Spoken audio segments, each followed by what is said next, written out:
حسین پاک کے نام سے فاتحہ دلا سکتے ہو تو 3-4 دن تک کے مسلسل فاتحہ دلاؤ اور بچوں کو شربت تقسیم کرو.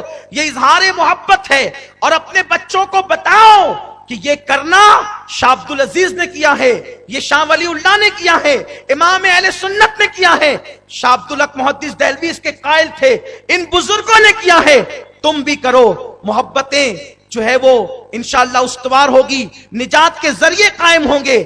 اور یاد رکھنا, جو ادارے والے ہیں نا, ادارہ بناتے ہو تو ادارے میں بیٹھ کے ٹی وی دیکھنے کے لیے نہیں, ادارے بناؤ تو دین کا کام کرو. اپنے محلے میں شربت کی سبیل لگاؤ, سبیل حسین لگاؤ. کیوں؟ اس لیے کہ میرے آقا سے کسی نے عرض کیا, یا رسول اللہ میرا دل سخت ہو گیا, میں گنہگار ہوں. فرمایا پانی کثرت سے پلا, تیرا دل بھی نرم ہوگا اور اللہ تیری مغفرت فرمائے گا. تو یہ حدیث پاک ہے, پانی پلانے پہ دل نرم ہوتا ہے اور مغفرت ہوتی ہے. تو حسین پاک کے نام پہ شربت پلاؤ گے, دل نرم ہوگا انشاءاللہ, سختی دل سے جائے گی, محبت دل میں آئے گی.